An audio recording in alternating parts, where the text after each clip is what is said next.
Hello everyone! So firstly, Happy New Year. I hope you all had an amazing festive season and you're ready to take on 2018. And even if you're not, you know, that's okay. It's fine if you just stayed in bed today. It's pretty grim. It's a fresh year, fresh new start, new outlook. But today I thought I'd actually do a 2017 favourites video. They're not the kind of thing I think I would do monthly because sometimes it takes a little bit more time, you know? Sometimes you might want to use the same thing for 6 months and you're really like into something. I feel like there's so many products out there and there's pressure to be featuring something new all the time. So I just prefer to do it when things feel a bit more natural. I thought I'd reflect on 2017 and share some of the things I've been using on my face, wearing on my body, apps, those sorts of things. And yeah, where I can, I will try and link to alternatives, like because I like to do these favourites videos so occasionally it means that clothes sell out, and I'm sorry, but I will try and link to alternatives when I can. And I would love it if you subscribed. You know, if you're watching this and you're like, who is this girl? Just subscribe, you know, and you can see more of this face. So my first item is this Dandi dress. So this is a drop sleeve dress. I'll try and have a picture of me wearing it. So Dandi is a really cool contemporary Danish label, and it's not high street prices, but it's not designer prices. So I guess, you know, the fashion people would call it a bridge brand. So it's accessible, but still aspirational. But my thing is that I buy everything in the sale pretty much. So the thing about Dandi is that they tend to repeat the same kind of styles every year. So they're always doing a drop waist dress. There is one blogger called Renee Sturmay, and she had a leopard print version 2 years ago, and I was obsessed and I couldn't find it anywhere. So then recently, I think before I went to Copenhagen, I saw the floral version on her Instagram and I was just thinking, that'd be nice. And then I went to Copenhagen and saw it on someone and was like, okay, this is a sign you need the dress. Luckily I came home and I searched and I was just like, Dandi floral dress, you know, and it popped up on Coggles. Coggles is a really cool site with a mixture of, you know, bridge brands, kind of lower price designer brands, and they had it in the sale for like £50, and I think full price they're like 120, 140 pounds. So I feel like it was fate, and I bought it maybe, was it like early August? So I don't even know if this is like a summer print. I'm assuming it's a summer style. And I found it in August. I was able to wear it with sandals, you know, has-beens. You know I love my wooden has-beens. But equally in winter I've been wearing it with my thigh-high boots. You can, you know, wear black tights and boots if you really want to. It's just a really versatile dress. I'm also going to link to a post where I explain all of my strategies for shopping in more depth. So check it out if you want to find stuff for a lot less. Oh god, what the hell is that on my boots? Okay. That's not good. I'm gonna have to clean these. My top shoes of 2017 would have to be these rose gold boots from Office. Now, rose gold, I mean, you don't even need an explanation for rose gold. Like, we all love rose gold. And luckily I managed to get the last pair in the sale, which was great. I can't remember how much they were, maybe 30 or 40. They wouldn't have been any more than like £50. The thing is, like, the heel broke off. You know, the bit on the heel? That came off like after a couple of wears and I was gutted, but then I was like, I'm just gonna get them fixed. I'm gonna go to the cobblers, get them fixed because they've sold out and I just love them. So I've done that and they've been fine since. I think the best thing is to just really look after your shoes, you know, get them repaired, because once they're repaired, they tend to last a lot longer. I also love them because they're really versatile. They jazz up a simple outfit, so I could just wear these with the jumper and jeans and it just adds a bit of something. And yeah, they're really comfortable as well. Like, my feet don't hurt. They're a really good heel height. They give me enough height so I can, you know, escape this 5'6"-ness, but they are not ridiculous, so I can run for buses. A great all-round buy, and I kind of like the way they've like weathered a bit, so yes, I'm sure I'll continue to wear these. So my next items, I guess, are these Sophie Hume bags, and I actually bought these at a sample sale. I think it was late July, and I mean I have mixed luck at sample sales. Like, I've gone to them and sometimes I've queued up and felt like I've had to buy something because I've been waiting like 2 hours, and then I get back home and I'm like, oh, I shouldn't have bought this. And I feel like you can make some really bad decisions. But this sample sale, I mean, I didn't even know about it until the day before, and I was like, do I want to go? Do I want to go? I'm not sure. But I've always loved Sophie Hume's bags. You know, I love the hardware.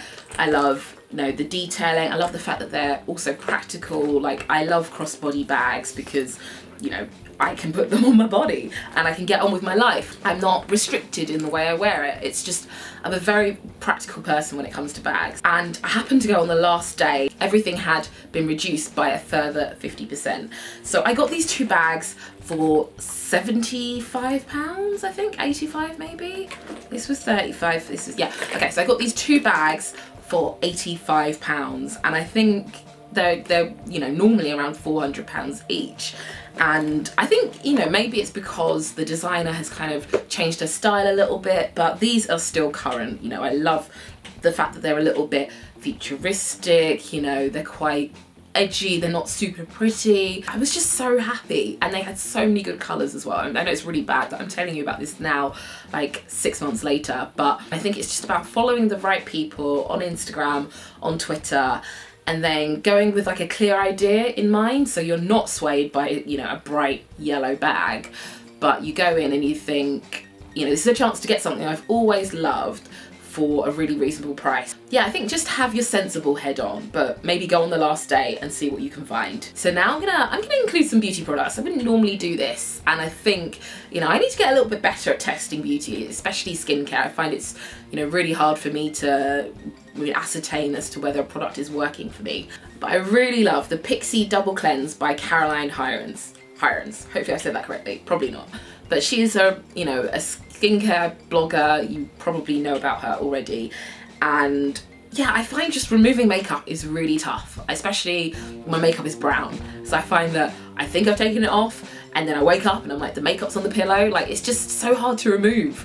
And the mascara that I use, like the eyeliner mascara, it's pretty hard to shift. And I just don't think micellar water is enough. It comes in 2 parts. You've got the solid cleansing oil, which is just really nice on the face. It really does attack all of the pigment that I've put on my face.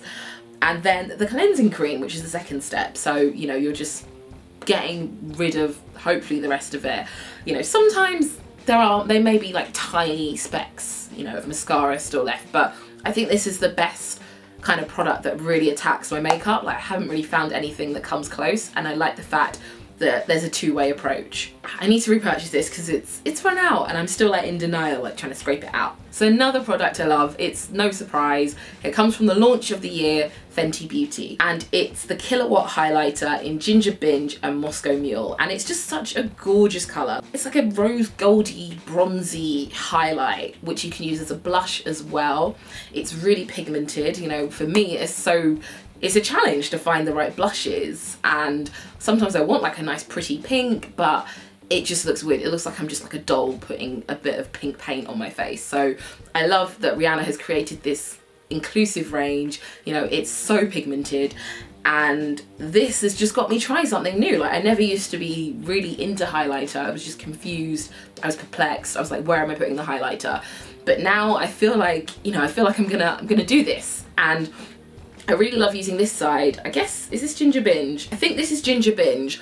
I like to use this as a blush because I think it's something that I've not really been able to find. Like, metallic blushes are, like, from anywhere else are just really tricky, but I think this can work. You know, don't use a heavy hand. But then also Moscow Mule is a beautiful highlight, and I'm just trying to, I have tried to put a bit here. I don't know if it, you know, I don't know if you can see it. I don't know if it's right, but I quite like how it looks. My next product is an eyeshadow. I've kind of broken it, which I'm a bit gutted about, but it's the Allspice eyeshadow by Bobbi Brown.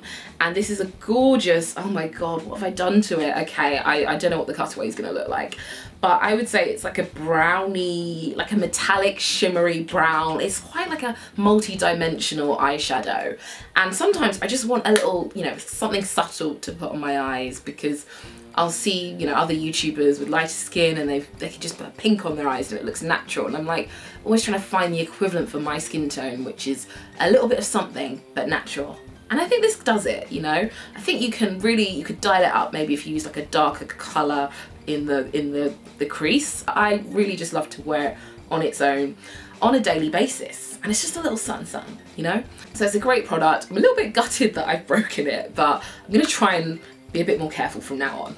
So now we are moving on to the technical side. And last year, my most popular video was money saving tips for living in London.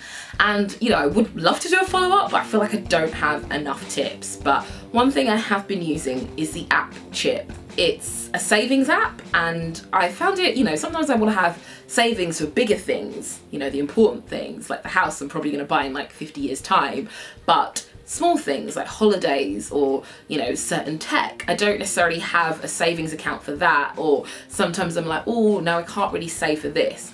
But what Chip does, it looks at your bank account, and I know that sounds really scary, but read up on it, it's perfectly safe. It looks at all the transactions you're making. So say you're getting the tube, you're paying like £7 a day for the travel card, and then maybe you're paying £7 for lunch, and then maybe you're going to Sainsbury's and spending £7. So it looks at those transactions, it sees what you're, you know, what's normally coming out your account, and then it will maybe save £7 into a special account. So basically the app will never spend more money than you have, and I think they have an overdraft guarantee, so that if you go into your overdraft, it will refund you and pay a bit extra. I would definitely make sure you read up on all the terms and conditions. I've also got a code below if you fancy getting a 1% interest rate, and yeah, the app has just really helped me save without realising, and I've not had any problems so far. So let me know how you get on with it. So the next app I have is Life Cycle, and I think it belongs to the Sleep Cycle family. So that app tracks you when you sleep and, you know, how long you're in deep sleep for. Life Cycle tracks your life. And it sounds a little bit Black Mirror, but hear me out. I think it's really good as a freelancer to know how much time I'm spending at my co-working space, at meetings, at events, or just like in my daily life, like how long have I been spending at the gym or socializing with friends. So the app is basically linked to Wi-Fi and location services, and it totals up everywhere you go in your life. At the end of the day, it will say you spent however many hours sleeping, working, socializing. For me, it's just useful to know how I'm spending my time. So there's a daily summary, a weekly summary, a monthly summary, and a yearly summary. So let me show you. I did start using it in February last year, but I did 1,851,089 steps last year. And I don't know if that's good because it's the first year I've used it. But if you just want some trivia, you know, it says that I spent 20 hours at the airport. Not good. 75 hours at the gym. So I think it's just useful, you know, if you're freelance, to see how long you're spending at meetings, and then maybe if that needs to change. It's also useful for me when I'm traveling because I can track the restaurants I've been to, the shops I've been to. So you know, when you get home and you're like, where did I go? Like, where was that place? The app tracks everything. So, you know, if used responsibly, it can be quite useful, and I just love all that, you know, that data. So I thought I'd include some podcasts I'm loving as well, and you can probably guess the first one. I think I've been mentioning it in every vlog. It's Happier by Gretchen Rubin. So if you don't know about Gretchen Rubin, she studies habits and personality. And she's got a book called The Four Tendencies. It's how you manage inner and outer expectations. I will link to it all down below. And basically, I'm a rebel. So I resist inner and outer expectations. And I've been reading her books to just try and figure out how to form better habits. But the podcast, it's just something really positive that I can have on in the background, and it's a little bit more productive than, like, you know, maybe some of the other things I've been listening to. But it's not like super businessy, because sometimes I listen to these business podcasts and then I'm like, I'm fired up and overwhelmed. But I feel like Happier is a little bit gentler, and there's still plenty of solutions. One that they recently suggested was doing something before you brush your teeth, because if you're like me, you brush your teeth twice a day, and that's just a no-brainer. But if you say to yourself, you know, I'm gonna do my expenses before I brush my teeth, and I can't brush my teeth unless I've done them, you know, in theory, maybe I'll do my expenses. I don't know. I'm just really bad at doing my expenses. Yeah, there's just like lots of simple solutions, and they're honest with themselves. You know, each week they'll say if something's, you know, gone wrong or if they've slipped, and it's fine. It's just something to listen to if you're having a bit of a slump. It's reassuring, and it's like a hug, basically. Hug. I'm gonna be a little bit quicker with the next two podcasts. I love the High Low, kind of like a pop culture podcast hosted by Pandora Sykes and Dolly Alderton, and they're both what I would call multidisciplinary journalists. So they're journalists freelance journalists. They write for a variety of platforms. They have Instagram, you know, they do other kinds of campaigns. The fact that they're running a podcast is pretty, you know, multidisciplinary. And I, you know, really like their insight. They have really funny insights into what's just going on in the news, but it can be serious at times, it can be silly. I mean, the fact it's called The High Low, it just shows that we are multifaceted human beings. We can be concerned about politics, but also shoes as well. I did think they were pretty posh in the beginning, and I was like, will I be able to relate to anything they say? But I think they're aware of this, you know, aware of this privilege, and they will try and raise awareness of other issues. There was a really interesting insight in a recent episode. I think they've both gone to private school, and they spoke about how that's helped them in terms of confidence, which is quite interesting. Obviously I did my books video and I mentioned a social class book, and I think it's good when people are aware of the advantages that they have, because there are a lot of journalists who are not like that. So yes, I look forward to their episodes every week. So another podcast I love is The Receipts. It's like listening to the juiciest conversation between 4 female friends. You know, a little bit saucy at times, but I think it's just so funny. Like, it's lighthearted at times. They do cover some serious topics. Yeah, it's just a really interesting window into the lives of 4 women of colour, which is so important. It's so important to have representation when it comes to podcasts. I can't relate to every situation, but it's pretty entertaining, but also quite serious at times. And they will delve into issues, you know, hair is a big issue. You know, what do you do if you're dating someone and you're wearing a wig, and like, when do you take the wig off? Like, that doesn't really get discussed on other podcasts. So I really like having those insights and stuff that I'm like, yeah, like, please talk about this. So I hope that their podcast continues to flourish, and fingers crossed I can make it to one of their live shows. So now I've just got a random list of other things that I loved about 2017, and one was my birthday. No, did I mention at 10:30? I turned 30. You know, I was freaking out a bit. I was like, oh my god, this is like, my life is over, I'm 30, but it was fine. And obviously I went away for my birthday, I went to Budapest with friends, and it was great to combine, you know, the birthday with travel. I think if you're able to combine it with travel, because you're out of your, you know, your usual environment, you have a slightly different outlook, you're willing to go out a bit more. Like, we went dancing till 4 AM and that doesn't often happen in London. So yeah, I just had a really good time, and I think it like kick-started some other things like up here. I also did a lot of traveling, and I went to America for the first time in 7 years, and I really took the opportunity to learn a lot about US history, because it's, you know, we have so much American culture in our lives, obviously, but I didn't fully understand like how things came to be, so that was really important to me. Also the fried chicken, that was pretty important. I'd like to say it was part of my research, but maybe I was just hungry. I went to quite a few events, Black Ballad, I went to a few podcast recordings, and I think I really do need to push myself in, you know, 2018, going to different kinds of events, meeting different kinds of people.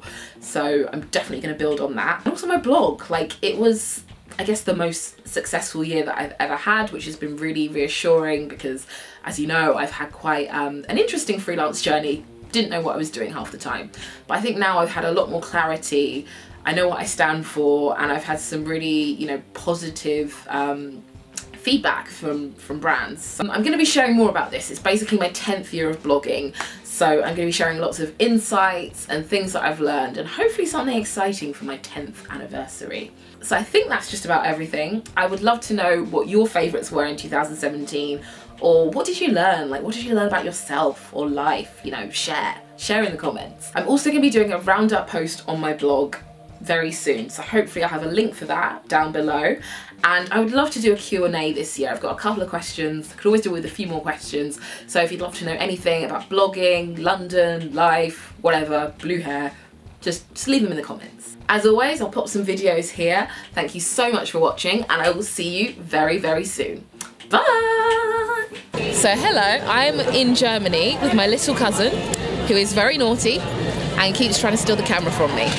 Yeah. No, you're not stealing it.